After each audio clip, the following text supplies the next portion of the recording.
Student, তোমরা কি আমাকে শুনতে পাচ্ছ? হ্যালো। Yes, sir. সালাম আলাইকুম স্যার। Islam. ওয়ালাইকুম আসসালাম। কেমন আছো সবাই? জি জি স্যার স্যার, ভালো। ভালো আছি স্যার। আপনি কেমন আপনি আছেন কেমন স্যার? আছেন? আলহামদুলিল্লাহ। আলহামদুলিল্লাহ, এখন পর্যন্ত ভালো আছি। ওকে, আমরা তাহলে শুরু করি। আমরা সোডিয়াম হোমিওস্টেসিস পড়ছিলাম। হ্যাঁ, সোডিয়াম হোমিওস্টেসিস। ওকে, আমরা যে হরমোনগুলোর কথা বলছিলাম, যে হরমোনগুলো সোডিয়াম হোমিওস্টেসিসে সবচেয়ে গুরুত্বপূর্ণ ভূমিকা পালন করে। The hormone mostly important hormones that regulate sodium homeostasis in our body. They are aldosterone, atrial natriuretic peptide, and there is a mechanism, baroreceptor mechanisms, and other hormones are estrogen, progesterone, and glucocorticoids. সুতরাং যদি হরমোনের কথা বলে, তোমরা প্রথমেই বলে দিবা aldosterone, atrial natriuretic peptide, estrogen, progesterone, and glucocorticoids.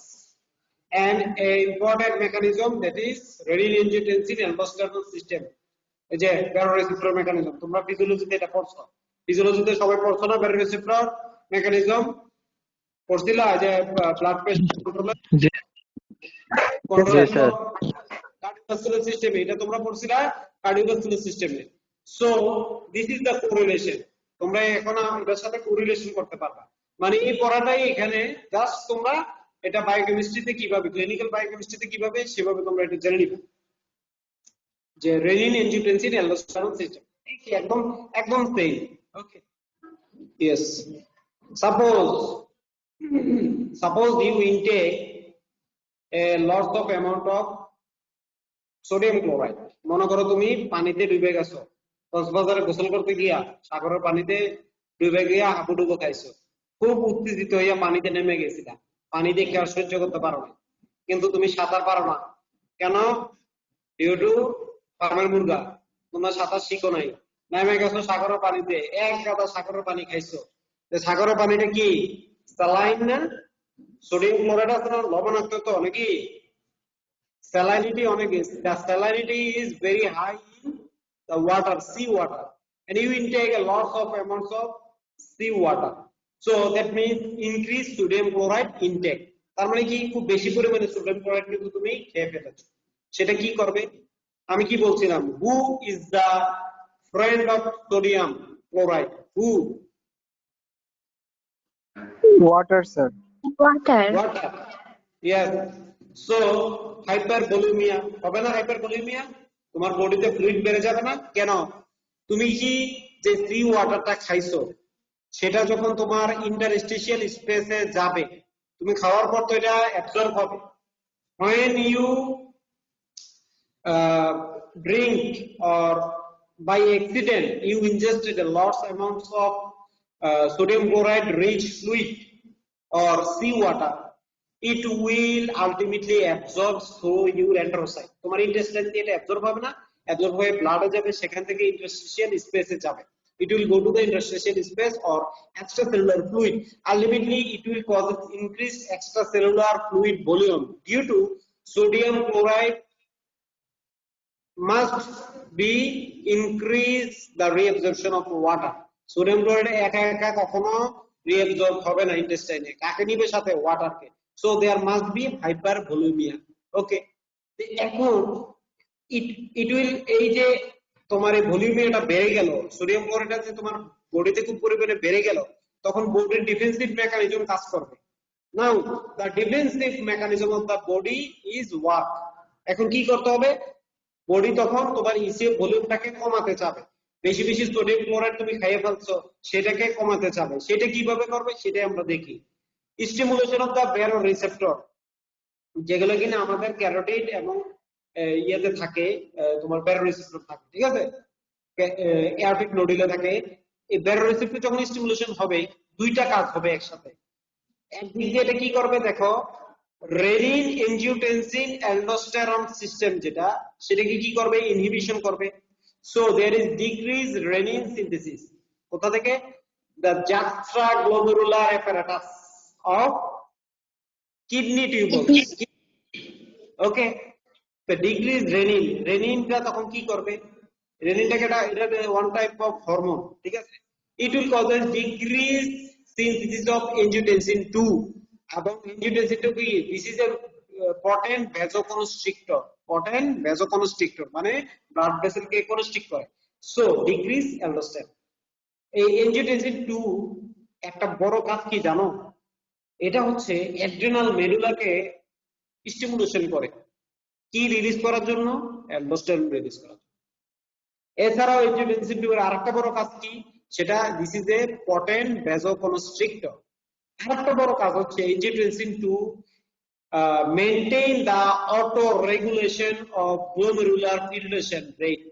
তোমার কিডনির যে গ্লোমেরুলার অ্যাপারেটাস আছে সেখান দিয়ে যে ফিল্ট্রেশনটা হচ্ছে সেটা কিন্তু auto, this are auto regulated. That means sympathetic and parasympathetic system can regulate it, and this is a complex system and it is solely and very complexly regulated by angiotensin 2. তার মানে angiotensin 2 this is very very important factor for this homeostasis of sodium chloride or sodium. So ultimately যদি renin synthesis কমে যায়, there is must be decrease in angiotensin 2, it will causes decrease aldosterone. এখন আমরা কি জানি? what is the important function of aldosterone? aldosterone টা মানে গুরুত্বপূর্ণ কাজ কি বলতো? স্যার সোডিয়াম রিঅ্যাবজর্পশন করা, পটাশিয়াম সিক্রেশন করা, ব্লাড প্রেশার ইনক্রিজ করা। সুন্দর বলছো। তার মানে শুধু সোডিয়াম রিঅ্যাবজর্পশন করে? Sir water sir, reduction. সাথে স্যার হাইড্রোজেন আয়ন। এই এই জিনিসটা কেন তোমরা বারবার ভুল করতেছো? সোডিয়ামের সাথে ওয়াটার বলতেছো না কেন? আমি তো সবসময় বলি সোডিয়ামের বান্ধবী হচ্ছে পানি। তো এটা না বললে তো তোমার হবে না। আমাদের ভলিউম ওভারলোড হয়ে গেছে, এর ইজ ওভারলোডেড ভলিউম। বেশি বেশি ওয়াটার, স্যালাইন ওয়াটার খেয়ে আমার শরীরে পানি চলে এসেছে। এখন কি শুধু সোডিয়াম বেরিয়ে যাবে একা একা, না তার গার্লফ্রেন্ডে নিয়ে বেরোবে? বেরোনোর সময় গার্লফ্রেন্ডের সঙ্গে নিয়ে বেরোবে না? হ্যাঁ, তখন কারে নিয়ে বেরোবে? ওয়াটারের সঙ্গে নিয়ে বেরোবে না? এই যে দেখো, if there is decrease in angiotensin 2 synthesis, it will causes decrease aldosterone synthesis in adrenal medulla. So there is a decrease water, so salt and water, that means sodium chloride and water reabsorption is the proximal and distal convoluted tubule. Okay, proximal and distal convoluted tubule by aldosterone. So ultimately যখন এই salt এবং water রিঅ্যাবজর্পশনটা কমে যাবে তখন কি হবে? there is increase salt and water excretion through kidney. So normal ECF volume. তার মানে আমি কি বলছিলাম? ভলিউম ডিসঅর্ডারের সাথে কি জড়িত? সোডিয়ামের হোমিওস্টেসিস জড়িত। যখন প্রচুর পরিমাণে সোডিয়াম এবং ওয়াটার আমার এক্সক্রিশন করে বের হয়ে যাচ্ছে তখন কি হবে? So my serum sodium concentration is become normal. কথাটা বোঝাতে পারছি? জি স্যার। ওকে, দেন একই সাথে স্টিমুলেশন অফ ব্যারো রিসেপ্টর, সেটা একই সাথে কি করে জানো? সে কিন্তু খুব গাগুমাল বুঝো? এই যে ব্যারো রিসেপ্টর আঙ্কেলে একই সাথে দুইটা কাম করে। এই যে দেখো, একদিক দিয়ে রেনিন এনজিওটেনসিন অ্যালডোস্টেরন ইনহিবিট করতেছে, আরেক দিক দিয়ে সিম্প্যাথেটিক নার্ভাস সিস্টেম ইনহিবিশন করে। বুঝছো কি জিনিস, কি মাল দিয়ে রাখছে দেখছো আল্লাহ শরীরের ভিতরে? দুই জায়গায় কাজ করতেছে। আবার এদিক দিয়ে সিম্প্যাথেটিক নার্ভাস সিস্টেম ইনহিবিশন করতেছে। তখন কি হবে বলতো? তখন সেটা সিম্প্যাথেটিক নার্ভাস সিস্টেম যদি ইনহিবিশন করে, তার একটা মূল কাজ হচ্ছে যে it will causes dilatation of the afferent arteriole, and constriction of the efferent arteriole of the glomerulus. Ultimately কি হবে? Intraglomerular pressure is raised. Glomerular ভিতরে প্রেসারটা রাইজ হয়ে যাবে। এফারেন্ট আর্টেরিওলটাকে ডাইলেটেশন করে দিবে, ইফারেন্টটাকে কনস্ট্রিক্ট করে দিবে। তখন কি হবে? ওই যে গ্লোমেরুলার সোনাবাবু তখন করবে কি, না আমার তো বেশি বেশি ফিল্ট্রেশন করতে হবে, আমার তো প্রেসার বেড়ে গেছে। তখন সে প্রেসার বাড়ায় দিবে, অ্যালডোস্টেরন এসকেপ হবে। মানে অ্যালডোস্টেরনকে এসকেপ করে, অ্যালডোস্টেরন এখানে আর কোনো কাজ করতে পারবে না, কারণ এমনিতে অ্যালডোস্টেরন নাই। তখন অ্যালডোস্টেরন এসকেপ হয়ে প্রচুর পরিমাণে সল্ট এবং ওয়াটার এক্সক্রিশন হয়ে যাবে। মানে জিএফআর যদি বেড়ে যায়, when GFR is increased, এমনি নরমালি কি হয়? তোমার যদি জিএফআর বেড়ে যায়, অ্যালডোস্টেরন এসে সোডিয়াম এবং ওয়াটারের রিঅ্যাবজর্পশন করে নেবে না, যাতে শরীর থেকে বেশি পরিমাণে সোডিয়াম এবং ওয়াটার কি বের হয়ে না যায়। অ্যালডোস্টেরনের কাজটা কি? Aldosterone is scale and decrease sodium and water respiration. It will cause increase sodium and water reabsorption. কিন্তু এই জায়গায় কি হবে, যখন অনেক পরিমাণে জিএফআর বেড়ে যাবে, গ্লোমেরুলার ফিল্ট্রেশন রেট বেড়ে যাবে, তখন সে অ্যালডোস্টেরন কে ওগুলো মানি না। তুই কে? তোর আমি চিনি না। অ্যালডোস্টেরন তোর আমি চিনি না। অ্যালডোস্টেরন এসকেপ, ঘোড়া ডিঙ্গিয়ে ঘাস খাওয়া, বুঝো? ঘোড়া ডিঙ্গিয়ে ঘাস খাওয়া মানে পাকনামি করবে তখন সে।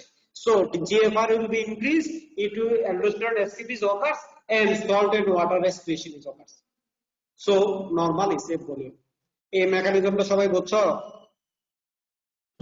জি স্যার। জি স্যার। ভেরি, তোমরা যদি এই মেকানিজমটা দিয়ে দাও পরীক্ষার সময় যে রেগুলেশনের এই যে তোমার সোডিয়াম হোমিওস্ট্যাসিসে তোমরা পুরোপুরি নাম্বার পাবা।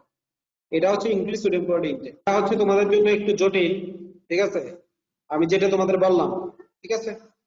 এই যে দেখো, adrenal cortex decrease aldosterone release, it will inhibit collecting duct, decrease sodium and water reabsorption, result decrease blood volume. এটা হচ্ছে এই মেকানিজমটা পড়বা, এটা তোমাদের জন্য ইজি। আমি এখান থেকে তোমাদের জন্য এটা তৈরি করছি, ঠিক আছে? ওই ওই কথাগুলো এখানে লেখা আছে, দেখো। Gustatosis of the kidney effect, decrease renin release, decrease angiotensin 2, vasodilatation, ঠিক আছে? Decrease blood pressure. ওকে, এটা দিয়ে দিবা সহজ সরল mechanism. Now abnormalities of plasma sodium concentration, আমরা এতক্ষণ রেগুলেশনটা পড়লাম।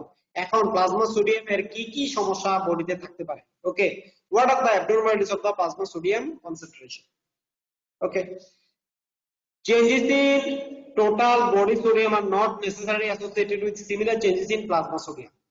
ওকে, তোমার বডিতে যদি টোটাল বডি সোডিয়ামে কোনো চেঞ্জ হয়, সেটা তোমার প্লাজমা সোডিয়ামে তেমন একটা পরিবর্তন আনবে না। That is with salt retention, plasma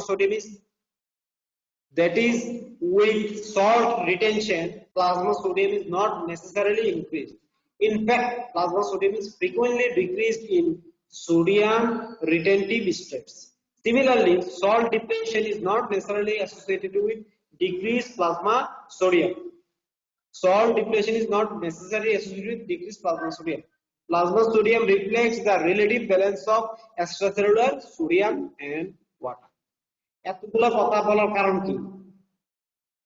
abnormalities of plasma sodium concentration মানে তোমার সিরাম যে সোডিয়াম, এটা নরমাল লেভেলটা আমরা জানি কি 135 থেকে 145, 145 থেকে কি 145। কোন কারণে যদি তোমার টোটাল বডি সোডিয়াম কনসেন্ট্রেশন বেড়ে যায়, সেটা কিন্তু তৎক্ষণাৎ suddenly it will not increase serum sodium concentration. This must be needed time, এটার জন্য সময় দরকার। আবার মনে করো হঠাৎ করে তোমার ডায়রিয়া হয়েছে, তাই বলে সাথে সাথে প্লাজমা সোডিয়াম কনসেন্ট্রেশন কমে যাবে? No, it's required time. একটা নির্দিষ্ট সময়ের প্রয়োজন হয়, ওই সময় পরে তারপরে প্লাজমা সোডিয়ামটা ডিক্রিজ করে অথবা ইনক্রিজ করে। কথাটা বোঝাতে পারছি? All of you understand that concentration of the serum sodium cannot suddenly decrease or increase, and it will not directly associated with the total sodium concentration of the body. Serum sodium concentration is equal to sodium water ratio in ECM. আমি তোমাদের আগেও বলছি, আমাদের serum যে সোডিয়ামটা, সেটা কার উপর নির্ভর করে?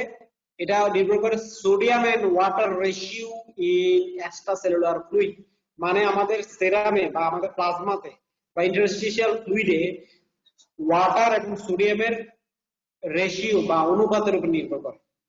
It will depends on sodium water ratio in ECM. Sodium এবং ওয়াটারের যে রেশিও আছে, সেই রেশিওর উপর ডিপেন্ড করে serum sodium concentration. Okay, so hyponatremia results from either a decrease in the numerator or an increase in the denominator. মানে হর এবং লব পড়ছো না তোমরা, এরকম এত কঠিন ভাবে তোমাদের জানার দরকার নাই। হাইপোনেট্রিমিয়া মানে সোডিয়াম কনসেন্ট্রেশন কমে যাওয়া, হাইপারনেট্রিমিয়া মানে বেড়ে যাওয়া। সো তোমরা এখানে কি দেখতেছো? কোনো ছবি দেখতেছো? জি স্যার। হ্যাঁ, খুব মজা করে খাও এগুলা আমের সাথে। বা আমলকির সাথে বা ইয়ের সাথে খাও না, বা ভাতের সাথে অনেক বেশি পরিমাণে লবণ, অনেকে তো দেখি ভাত খাওয়ার সময় এভাবে ঝাড়তেই থাকে, ঝাড়া আর শেষ হয় না। কিন্তু this is very very harmful for your body. আমরা আজকে এটা সম্পর্কে জানবো। হাইপোনেট্রিমিয়া ডেফিনেশনটা কি? commonly defined as a serum sodium concentration less than 135 millimole per liter. Hyponatremia represent a relative excess of water in relation to sodium. আসলে mainly তোমার বডিতে যদি কোনো কারণে ওয়াটারের পরিমাণ বেড়ে যায় সেক্ষেত্রে হাইপোনেট্রিমিয়া হতে পারে। That means it is related with water, relatively excess of water in relation to sodium. Okay, so hyponatremia represents a relative excess of water, relatively মানে বিবেচনাপূর্বক ওয়াটার যদি বেড়ে যায় হাইপোনেট্রিমিয়া হবে। Okay, based on equilibrium the hyponatremia is 3 types, মানে তোমার plasma ভলিউমের উপর depend করে হাইপোনেট্রিমিয়াকে আমরা 3টা ভাগে ভাগ করতে পারি। কথা কি শোনা যাচ্ছে? জি স্যার। আমি কষ্ট করে করতেছি, তোমরা তো কোনো রেসপন্স করতেছ না।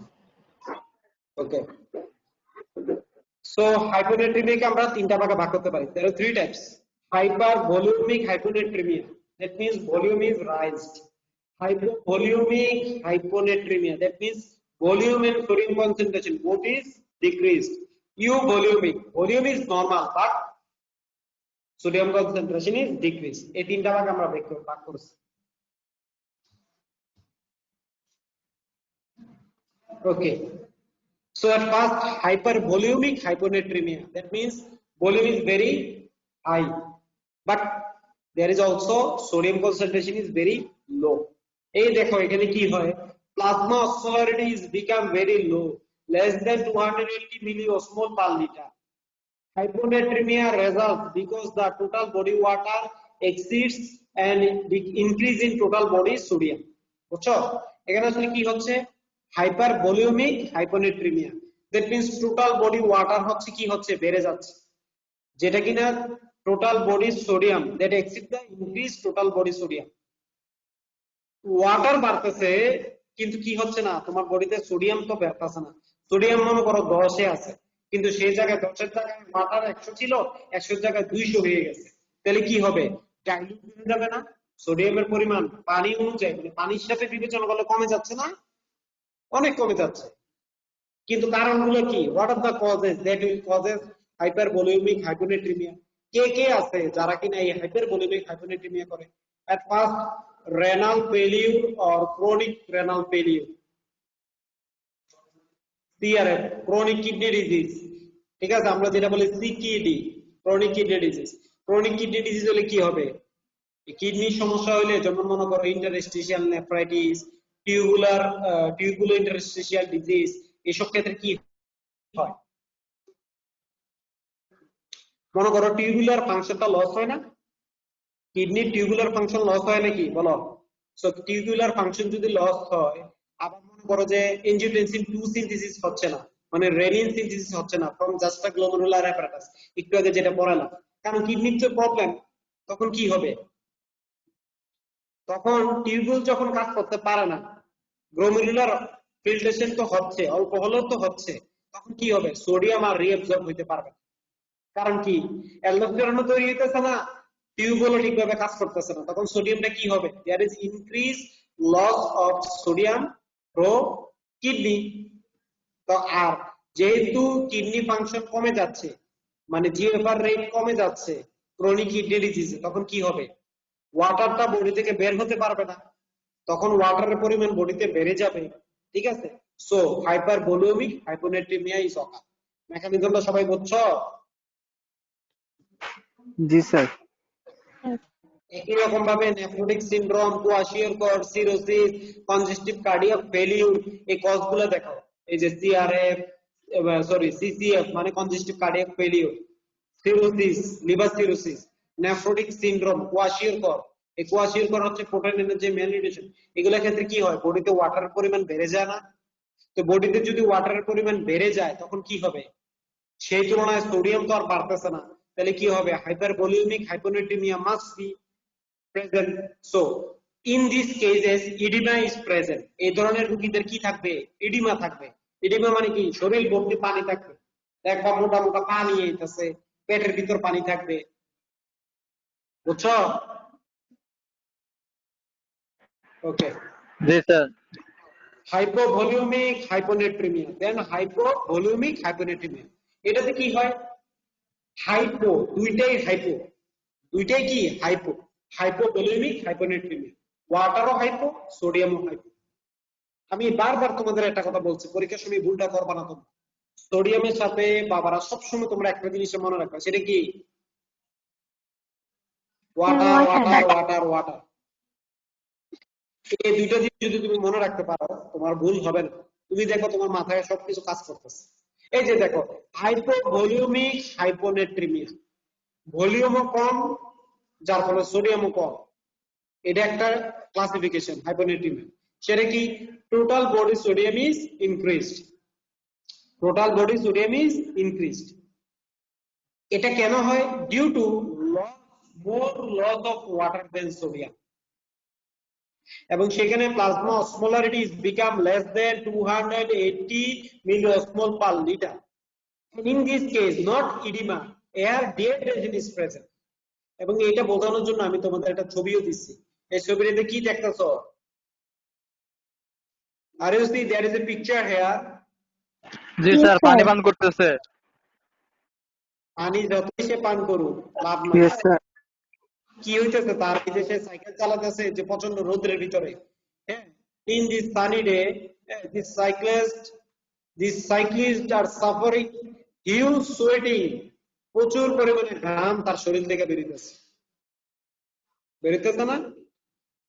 So the excretion, there is huge sweating, but loss of sodium is less than the water. বেশিরভাগ কি লস হচ্ছে, ওয়াটার লস হচ্ছে। তার মানে এখানে কি হবে, ওয়াটার যদি লস হয়, সোডিয়াম তো কম লস হচ্ছে, তখন বডি থেকে এক্সট্রাসেলুলার ফ্লুইড ভলিউম কমে যাবে না, there is decrease extracellular fluid, but sodium concentration is remain normal, যার ফলে কি হবে, হাইপোভলিউমিক হাইপোনেট্রিমিয়া, মানে সোডিয়ামও লস হচ্ছে কিছু পরিমাণে, ওয়াটারও লস হচ্ছে, তবে water loss is more than sodium, so this is called hypovolemic hyponatremia. এবং এই ধরনের রোগী যখন তোমার কাছে আসবে, তার কি থাকবে, ডিহাইড্রেশন। কজগুলো কি কি দেখো, কজগুলো হচ্ছে renal loss of sodium, urinary loss of sodium, যেমন diabetes, thyroid, osmotic dialysis, Addison disease, যেখানে অ্যালডোস্টেরন ডেফিসিয়েন্সি থাকে, ঠিক আছে, এবং ACE inhibitors, angiotensin converting enzyme inhibitors. এরা কি করে জানো, হাইপারক্যালেমিয়া করে, বডিতে পটাশিয়ামের কনসেন্ট্রেশন বাড়ায় দেয়, আর সোডিয়াম এবং ওয়াটার বডি থেকে বের করে দেয়, ACE inhibitor, angiotensin converting enzyme inhibitor, ঠিক আছে।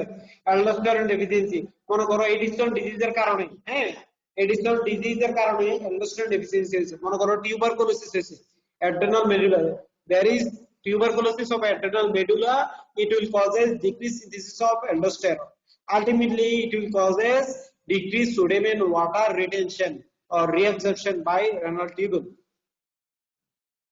and this is causes hypovolemic hyponatremia.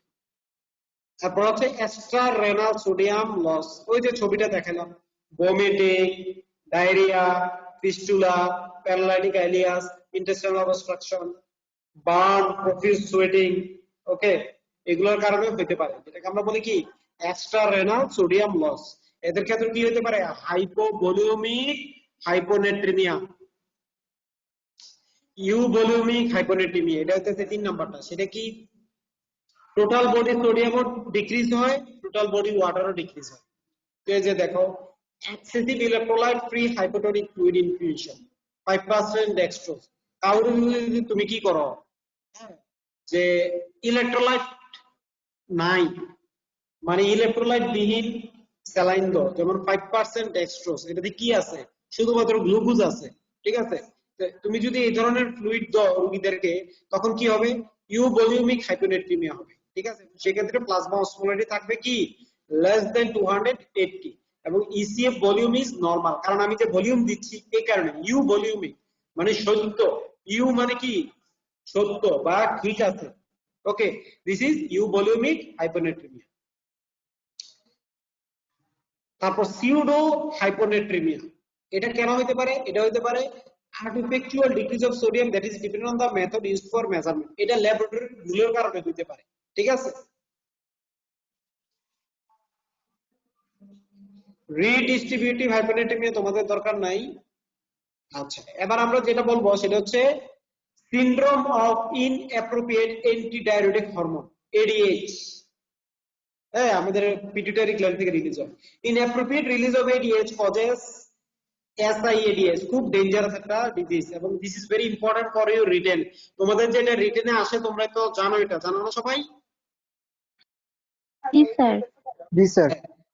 আমি দ্রুত শেষ করি, তোমাদের এরপরে ফিজিওলজি ক্লাস আছে। শুধু এতটুকু বলবো, এই যে SIDS এটা ঠাটা মুখস্থ করে হলো, একদম লেখবা, খাতায় লেখবা, এটা শর্ট নোট। তোমাদের রিভিউ ক্লাস নেওয়ার একটাই কারণ তোমাদেরকে ইম্পর্টেন্ট জিনিসগুলো কিন্তু আমরা বলে দিতেছি। SIDS টা একদম মুখস্থ করে নিবা। এখানে কি হচ্ছে? Inappropriate secretion of antidiuretic hormone, ঠিক আছে। এবং এটা আমরা কিভাবে বুঝবো? It is diagnosed by serum sodium less than 135, osmolarity less than 280, urine osmolarity is increased. কেন? অ্যান্টিডাইউরেটিক হরমোন ঠিকভাবে রিলিজ হচ্ছে না। অ্যান্টিডাইউরেটিক তখন কি হবে? প্রচুর পরিমাণে ইউরিন অসমোলারিটিটা কমে যাবে, কারণ কি? বেশি বেশি ইউরিন ফর্মেশন হবে। অ্যান্টিডাইউরেটিক মানে কি? অ্যান্টিডাইউরেটিক হরমোন ওয়াটারকে রিঅ্যাবজর্ব করবে কালেটিন ডাকতে, তাই না? তো সেটা যেহেতু হচ্ছে না, ইউরিন অসমোলারিটিটা কি হবে? বেড়ে যাবে, ঠিক আছে। আর তারপরে যেটা সেটা হচ্ছে ইউরিন সোডিয়াম, ইউরিনারি সোডিয়াম হবে মোর দেন 30। ওকে, হ্যাঁ। So also low serum uric acid less than 4.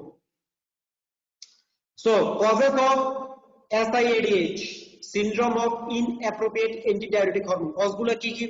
Central nervous system, meningitis, stroke, brain abscess, acute psychosis. Pulmonary হচ্ছে pneumonia, tuberculosis, lung abscess. Endocrine, medicinal disease, hypopituitarism, hypothyroidism. এবং নিউপ্লাস্টিক যে কজগুলো আছে সেগুলো হচ্ছে pancreatic or lung cancer. এই কারণগুলোতে কি হচ্ছে? Syndrome of inappropriate antidiuretic hormone secretion হচ্ছে, ঠিক আছে। এগুলা এই যে এখানে দেখো তোমরা, এই যে নিউমোনিয়া, এন্ডোক্রাইন যে কজগুলো, hypothyroidism, pancreatic or lung cancer, এটাকে বলা হয় প্যারানিউপ্লাস্টিক সিনড্রোম। এগুলোকে বলা হয় প্যারানিউপ্লাস্টিক সিনড্রোম। আর হাইপারনেট্রিমিয়া আমরা কখন বলবো? when sodium concentration is more than 145 millimole per liter. ওকে, এবং সেটাকে আমরা ভাগ করেছি কি কিভাবে দেখো, ক্লাসিফিকেশন, নরমোভলিউমিক অর ইউভলিউমিক, ঠিক আছে। যেমন diabetes insipidus or insensible water লসে হয়, ভলিউমটা কি থাকবে? নরমাল থাকবে, ঠিক আছে। এটা হচ্ছে কেন? এটাতে কি হয়? Increase sodium content of the body, হাইপারভলিউমিকে। মেইনলি হাইপারটোনিক আইভি ফ্লুইড যদি আমি তোমাকে দেই, না বুঝছে যদি উল্টা পাল্টা স্যালাইন দিয়ে দাও, তো বলছিলাম না hypertonic saline, excess sodium bicarbonate administration, ingestion of large amount of sodium, primary hyperaldosteronism, এগুলো হচ্ছে হাইপারভলিউমিক এর কজ। হাইপোভলিউমিক এটার কজ কি? renal loss of water, যেমন diuretic therapy, osmotic diuresis. Extrarenal loss of water, যেমন হচ্ছে ডায়রিয়া এবং vomiting. Okay, excessive sweating, major burn এবং হাইপারভেন্টিলেশন। ওকে, এগুলো হচ্ছে হাইপারনেট্রিমিয়ার কজ। খুবই ইজি, তোমরা এগুলো কজ এবং ক্লাসিফিকেশন গুলো মুখস্থ করে নিবা, ঠিক আছে। তারপরে ভলিউম ডিসঅর্ডারটা এবং সোডিয়াম হোমিওসিসটা আমি তোমাদেরকে পড়িয়ে দেবো, ঠিক আছে। আজকে এতটুকুই থাকুক। Thank you all. তোমরা পরের ক্লাসের জন্য সবাই একটু 2 মিনিট একটু জোরে শ্বাস নিয়ে পরের ক্লাসের জন্য সবাই রেডি হও। ওকে, থ্যাংক ইউ অল।